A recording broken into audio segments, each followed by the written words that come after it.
नमस्कार प्यारे साथियों, आपका स्वागत है। देखिए, यहाँ गणित सब्जेक्ट का पेपर में लेकर आया हूँ आपकी रुक जाना नहीं परीक्षा के लिए। यहाँ आपको रुक जाना नहीं परीक्षा में जो मैथ्स सब्जेक्ट है, इसमें एक भी क्वेश्चन छोड़कर नहीं आना है।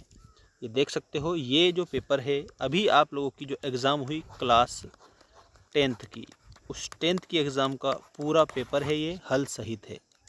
इसमें आपको वो क्वेश्चन मैं बताऊंगा जो आपकी परीक्षा में आ सकते हैं, रुक जाना नहीं में भी शामिल किए जा सकते हैं।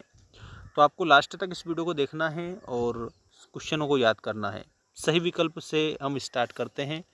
सही विकल्प में पहला है द्विघात समीकरण। अब यहाँ पर ये द्विघात समीकरण है, इसको मैं थोड़ा विजिबल कर देता हूँ। ax² प्लस bx प्लस सी बराबर 0, ठीक है, के कोई मूल वास्तविक नहीं होते हैं। तो इसका करेक्ट आंसर आएगा ऑप्शन नंबर डी, बी वर्ग माइनस 4 AC छोटा है 0 से।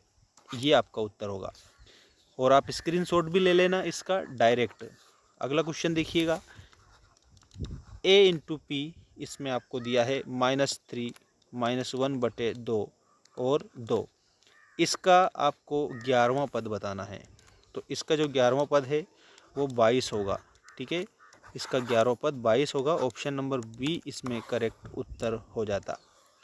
इसके बाद में नेक्स्ट आपका जो क्वेश्चन है, प्रसिद्ध यूनानी गणितज्ञ जिनका नाम था थेल्स, इसका समय काल कितना है। इसमें आपको थेल्स का जो टाइम अवधि है, समय काल बताना है, ठीक है। तो नेक्स्ट क्वेश्चन देख सकते हो आप यहाँ पर 3.43 और 2, इसमें नेक्स्ट दिया और Q -2 और -3 के बीच की दूरी कितनी है। इसमें आप लोगों को बीच की दूरी आपको निकाल कर कंप्लीट बताना रहेगा, ठीक है। अगला उत्तर देख सकते हो आप यहाँ पर, ये रहा द्विघात बहुपद। अब ये द्विघात बहुपद है, जिस बहुपद की घात 2 हो उसको हम द्विघात बहुपद कहते हैं। ये द्विघात बहुपद है। इसका आलेख प्रकार कैसा है, तो इसका आलेख प्रकार परवलय हो जाएगा, ठीक है, परवलय। ये आपका इसमें उत्तर होगा। इसके बाद में रेखिक समीकरण, जिसकी घात 1 हो वो रेखिक समीकरण है। ये यहाँ पर रेखिक समीकरण दिया है। आश्रित एवं संगत होता है, कब होता है, जब a1/a2 बराबर नहीं है b1/b2 के। ये आंसर होता है इसका, ठीक है। इसके बाद में ये आपका सत्य असत्य लिखे वाले क्वेश्चन आप देख सकते हो। यहाँ पर दिए हुए प्रेक्षणों में वह मान जो सबसे अधिक बार आता है माध्य कहलाता है। इसमें गलत है, माध्य नहीं कहलाता है, वो बहुलक कहलाता है। अधिक बार आता है ना तो बहुलक कहलाता है, जिसमें आपको समझा देता हूँ।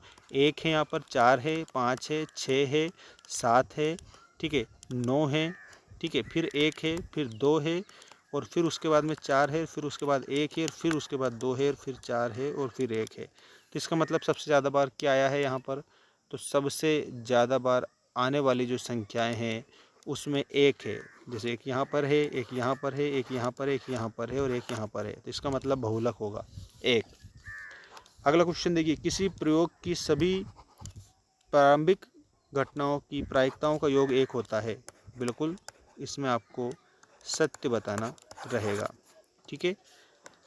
वृत्त को 2 बिंदुओं पर प्रतिच्छेद करने वाली रेखा को तिर्यक छेदी रेखा कहते हैं। ये गलत है, क्योंकि प्रतिच्छेद करने वाली जो रेखा है उसको तिर्यक छेदी रेखा नहीं कहते हैं, सिर्फ उसको छेदक रेखा कहते हैं, ठीक है।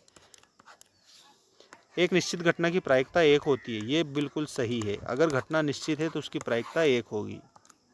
और अर्धगोले के आयतन का सूत्र 1/3 πr³ है, जबकि r गोले की त्रिज्या है। ये गलत है, ठीक है ना। और इसके बाद में ये देख सकते हो, त्रिकोणमितीय अनुपातों की सहायता से किसी वस्तु की ऊंचाई या लंबाई या सुदूर वस्तुओं के बीच की दूरी ज्ञात की जा सकती है। किसके अनुसार, त्रिकोणमितीय अनुपातों के अनुसार, ठीक है। अब हम आपको जो क्वेश्चन बता रहे हैं वो है आप लोगों के, ये रहे आपके क्वेश्चन, ठीक है। देख सकते हो, ये मोस्ट क्वेश्चन है, इनको याद करके जाना आप।